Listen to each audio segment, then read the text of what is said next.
आज आपण एकदम मस्त खुसखुशीत खमंग साबुदाणा बटाट्याचे पापड कसे बनवायचे हे पाहणार आहेत. आणि 1 किलो साबुदाण्यासाठी किती पाणी घालायचं आणि किती बटाटा घालायचं ते सुद्धा एकदम बरोबर प्रमाण मी सांगणार आहे. आवडले तर लाईक, शेअर, सबस्क्राईब नक्की करा. तर इथं मी 1 किलो साबुदाणा घेतलेला आहे. साबुदाणा अगोदर 2 वेळा चांगला धुवून घ्यायचा आणि त्याच्यामध्ये आपल्याला पाणी घालायचं आहे. तर साबुदाणा 2 वेळा धुवून घेतल्याच्या नंतर त्याच्यामध्ये पाणी घालायचं.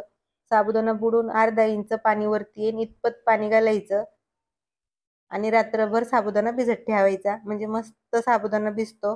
जास्त ओला राहत नाही आणि मस्त मऊ असा साबुदाणा भिजतो. तर हे पहा इथं मी रात्रभर साबुदाणा भिजत ठेवलेला आणि एकदम मस्त साबुदाणा भिजलेला आहे.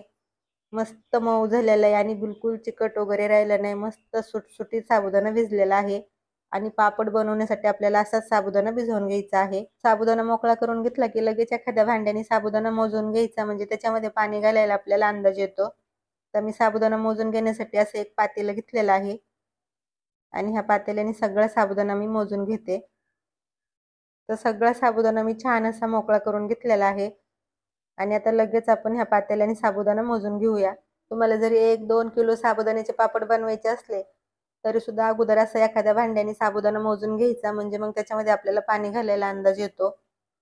तुम्ही साबुदाणा भिजल्याच्या नंतर मोजून घेतला तरी सुद्धा चालेल किंवा भिजायच्या अगोदर मोजून घेतला तरी सुद्धा चालेल. भिजत घालताना साबुदाणा मोजून घ्यायचा आणि तुम्ही जर भिजत घालताना साबुदाणा मोजून घेतला तर साबुदाणा शिजण्यासाठी पाणी थोडंसं जास्त लागतं आणि साबुदाणा भिजल्याच्या नंतर मोजून घेतला तर साबुदाणा शिजण्यासाठी पाणी थोडंसं कमी लागतं. आणि साबुदाणा भरताना आपल्याला पूर्ण वरपर्यंत पातेलं भरायचं नाही. थोडंसं कमीच ठेवायचं. कारण त्याच्यामध्ये आपण पाणी घालताना पूर्ण वरपर्यंत भरू शकत नाही. त्यामुळे पातेलं थोडंसं कमीच ठेवायचं. पूर्ण वरपर्यंत भरायचं नाही.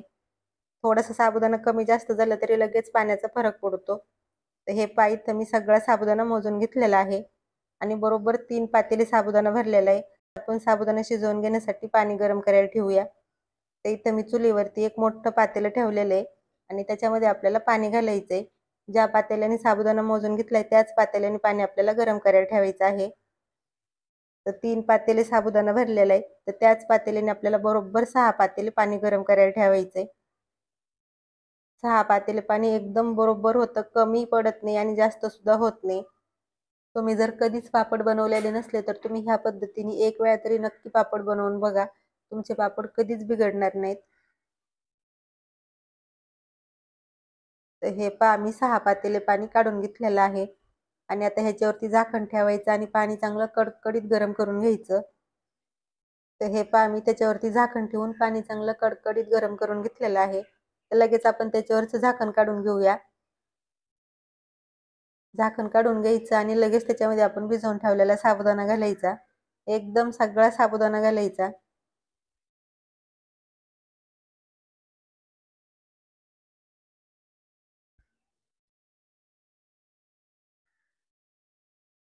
तर इथं मी सगळा साबुदाणा पाण्यामध्ये घातलेला आहे आणि आता सुरुवातीला 1-2 मिनिटं सारखं त्याला हलवीत राहायचं, म्हणजे पातेल्याच्या बुडाला साबुदाणा चिटकणार नाही.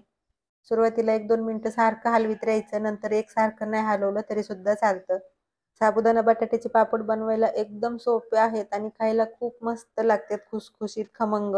तुम्ही जर एक वेळा बनवून ठेवले तर पूर्ण वर्षभर हे पापड उपवासाला खाऊ शकता किंवा उपवास नसेल तरी सुद्धा हे पापड तुम्ही बनवून खाऊ शकता. एकदम मस्त लागतात. तर हे पहा मी 2-3 मिनिटं साबुदाणा छान हलवून घेतलेला आहे आणि आता थोड्या वेळासाठी साबुदाणा आपण शिजून देऊया आणि तोपर्यंत त्याच्यात घालण्यासाठी बटाटे किसून घेऊया. तर इथं मी 1.5 किलो बटाटे असे सोलून घेतलेले आहेत. बटाटे सोलून घ्यायचे आणि पाण्यात ठेवायचे, म्हणजे काळं पडत नाही. तर 1 किलो साबुदाण्यासाठी मी 1.5 किलो बटाटा घेतलेला आहे आणि 1 किलो साबुदाणा असेल तर त्याच्यासाठी 1.5 किलो बटाटा घ्यायचं. म्हणजे आपण घेतलेलं पाण्याचं प्रमाण एकदम बरोबर होतं. तुम्ही जर बटाटे कमी जास्त घेतले तर पाण्याचं प्रमाण सुद्धा कमी जास्त होऊ शकतं. त्यामुळे 1 किलो साबुदाणा असेल तर 1.5 किलो बटाटे घ्यायचे, एकदम बरोबर होतं आणि पाण्याचं प्रमाण सुद्धा कमी जास्त होत नाही.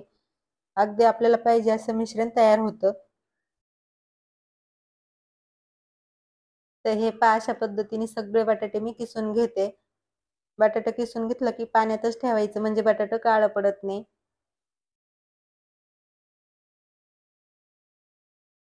तर इथं मी सगळे बटाटे किसून घेतलेले आहेत आणि आता किसून घेतलेलं बटाटे हे आपल्याला 2 ते 3 वेळा चांगलं धुवून घ्यायचंय. बटाटा 2-3 वेळा चांगलं धुवून घ्यायचं म्हणजे पापड सुद्धा एकदम मस्त तयार होतात. तर 3 वेळा बटाट्याचा किस मी मस्त धुवून घेतलेला आहे आणि तोपर्यंत साबुदाणा सुद्धा बऱ्यापैकी शिजलेला आहे. झाकण ठेवून मी जवळजवळ 15 मिनिटं साबुदाणा शिजवून घेतलेला आहे आणि बऱ्यापैकी साबुदाणा शिजलेला आहे. तर लगेच आता त्याच्यामध्ये आपण बटाट्याचा किस घालूया. तर पाण्यातून काढून घ्यायचं आणि असं हलक्या हाताने दाबून त्याच्यातलं पाणी काढून घ्यायचं आणि लगेच साबुदाण्यामध्ये आपण बटाट्याचा किस घालूया. तर किस घालताना असा सगळा सुट्टा करून घालायचा म्हणजे त्याच्यामध्ये गाठी होत नाहीत. तर किसून ठेवलेला बटाट्याचा किस मी सगळा साबुदाण्यामध्ये घातलेला आहे. आता सगळं चांगलं एकत्र करून घ्यायचं आणि परत झाकण ठेवून आपल्याला साबुदाणा आणि बटाटा 6 ते 7 मिनिटं शिजवून घ्यायचं आहे. साबुदाणा आपला अगोदरच बऱ्यापैकी शिजलेला आहे आणि बटाटे शिजायला जास्त वेळ लागत नाही. 6 ते 7 मिनिटात मस्त बटाट्याचा किस शिजतो. झाकण ठेवायचं आणि 6-7 मिनिटासाठी आपण बटाटा आणि साबुदाणा शिजवून घेऊया. तर परत त्याच्यावरती मी जवळजवळ 7 मिनिटं झाकण ठेवलेलं. झाकण काढून बघूया बटाटा आणि साबुदाणा चांगलं शिजलेला आहे का? तर मस्त असं बटाटा सुद्धा शिजलेलं आहे आणि आता ह्याच्यावरती आपल्याला झाकण ठेवायची गरज नाही. बटाटा आणि साबुदाणा मस्त शिजलेला आहे आणि सगळं एवढं मिश्रण शिजवण्यासाठी मला जवळजवळ 20 ते 22 मिनिटं लागलेले.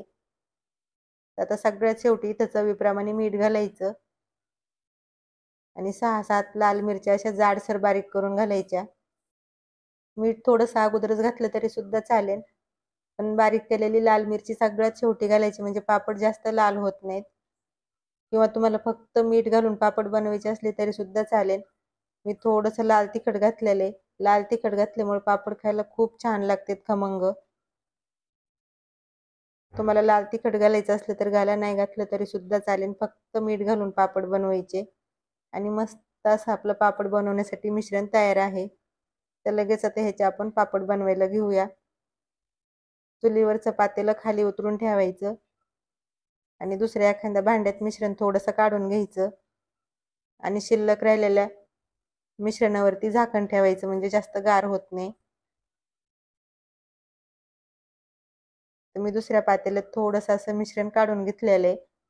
तर लगेच आता ह्याचे आपण पापड बनवायला घेऊया. पापड बनवण्यासाठी इथं असं मी एक प्लास्टिक टाकलेलं आहे आणि त्याच्यावरती सगळे पापड आता आपण बनवून घेऊया. आणि तुम्हाला इथं थोडंसं दुरकट दिसत असेल तर इथं टेरेसवरती पापड बनवलेले येतं तर खूप जास्त ऊन पडलेलं आहे, त्यामुळे थोडंसं असं दुरकट दिसत आहे आणि एकदम मस्त असं मिश्रण तयार झालेलं आहे, त्यामुळे अगदी पटापट ह्याचे पापड बनवता येते. तर राहिलेले सगळे पापड अशा पद्धतीने आपण बनवून घेऊया. एवढे पापड बनवण्यासाठी फक्त 20 ते 25 मिनिटं लागतं. मिश्रण छान असं तयार झालं की पापड बनवायला बिलकुल वेळ लागत नाही. अगदी पटापट पापड बनवून होते. तर हे तर मी सगळे पापड बनवून घेतलेले आहेत आणि आता हे पापड 2 दिवस उन्हामध्ये चांगले कडक असे वाळून घ्यायचे. पापड चांगले कडक वाळून घ्यायचे म्हणजे कितीही दिवस पापड राहिले तरी खराब होत नाहीत. आणि हे पापड बनवताना आपण याला बिलकुल तेल लावलेलं नाही, त्यामुळे त्याला तेलकट वास वगैरे काहीच येत नाही. तर इथं मी 2 दिवस पापड चांगले कडक वाळून घेतलेले आहेत आणि किती मस्त पापड तयार झाले तर तुम्ही बघू शकता. मस्त असे कागदासारखे पातळ झालेले आहेत. तर थोडेसे पापड तुम्हाला मी तळून सुद्धा दाखवते किती छान फुगतात. त्याच्यासाठी मी तेल अगोदरच गरम करायला ठेवलेले आणि तेल चांगलं गरम झालं की त्याच्यात पापड सोडायचा आणि हे तेलात पापड सोडला की किती मस्त फुगलेलं आहे. एकदम मस्त पापड असे फुगतात आणि खुसखुशीत सुद्धा तेवढेच झालेले आहेत. तोंडात टाकताच विरघळते आणि एवढे मस्त पापड आपले तयार झालेले आहेत.